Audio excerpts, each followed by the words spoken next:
Well, good morning, SOAR Summit. Usually, my name may be somewhere. Usually when I say good morning, you say good morning, Scott. Let's try it again. Good morning, SOAR Summit. That's all right.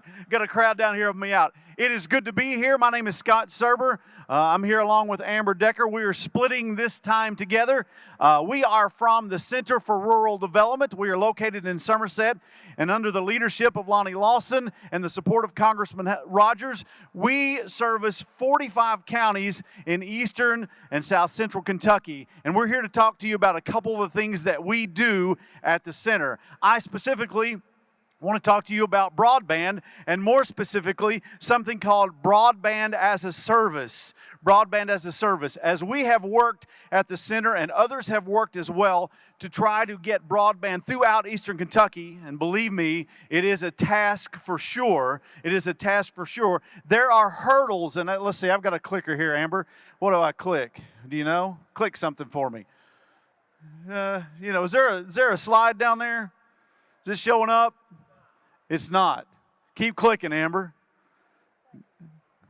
Somewhere I've got a slide. Let me tell you what that slide looks like in case it doesn't come up. There is a dude in a steeplechase race jumping over a big hurdle. Now, before you get excited, that is not me. That is not me back in my high school days.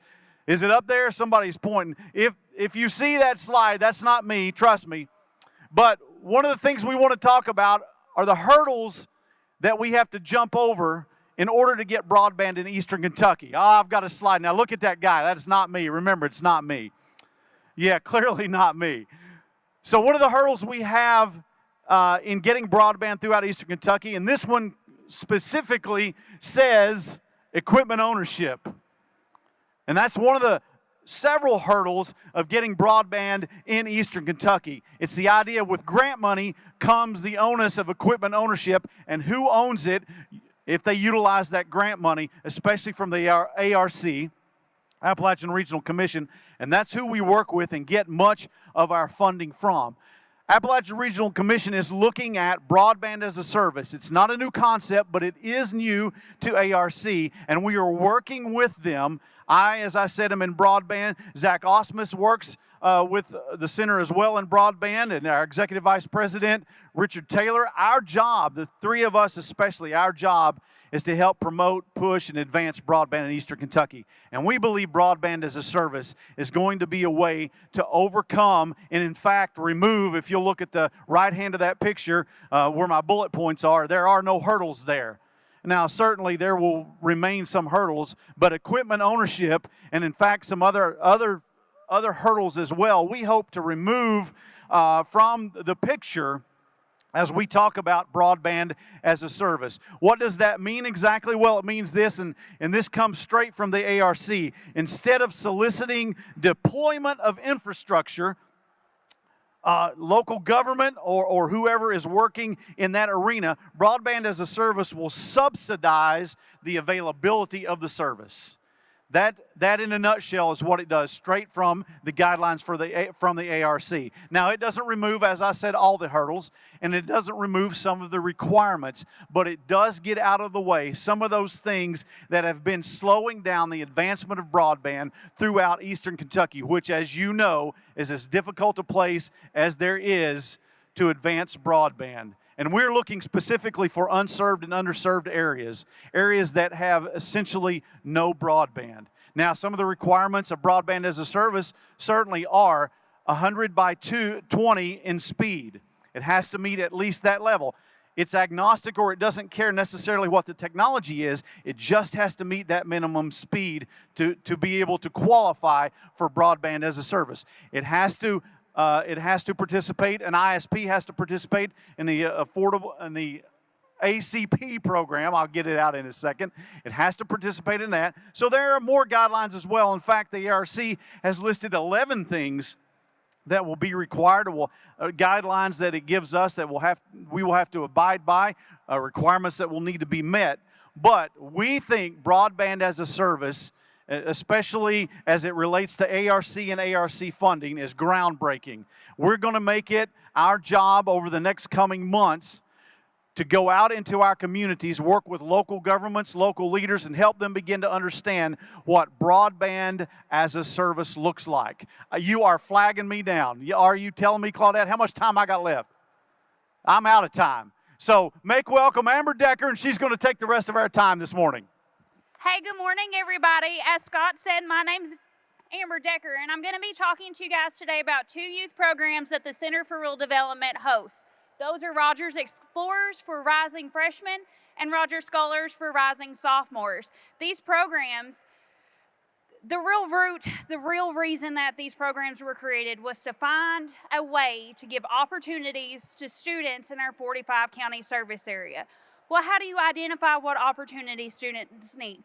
We look at the needs of the areas. So we need students who are focused in STEM. We need leaders. We need community cultivators. We need those that know how to give back to the area and have the skill set to help that area succeed.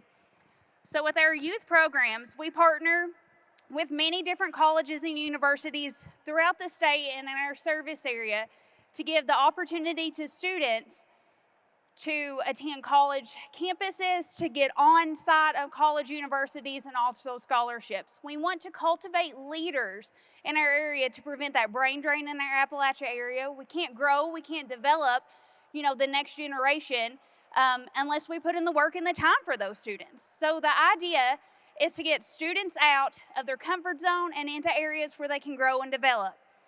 One of the ways that the center does that are we get students into colleges. As I mentioned, they'll stay a week with our scholars programs. They'll meet with civic leaders. We get them to see judges, mayors, congressmen, people who can really show these students the opportunities, in the areas and statewide. We get students the opportunity to meet entrepreneurs. We take them to local businesses. Hopefully one of these days we can partner with Ragent. I'm going to give a little plug there. We give students the opportunity to focus in major sessions that they would get to participate in college. We do healthcare, we do engineering, we've done communications, earth and space science.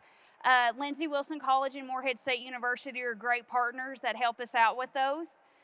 We also want to give students the feeling of community service and community engagement. Well, how do you do that? You get students out, you get them dirty, you put them to work. We pull weeds, we pick up trash, we write notes to those in long-term housing and healthcare fields. We get students involved in the community. We want them to start looking at what needs to be done, how can I do it, and what skill set do I need to accomplish this?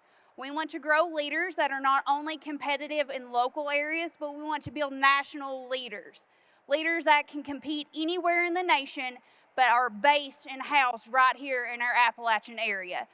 It takes a dream team. We have that at the center. Our university partners are amazing.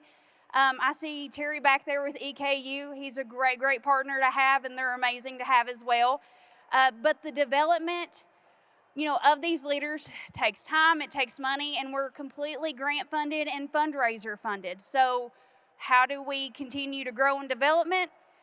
I get out and I ask for funds to help. We bust our tail raising money for these students, but every single penny, every single dime, every single ounce of heart and sweat that goes into these students builds this area and this community for a next level of leaders. We will not suffer brain drain.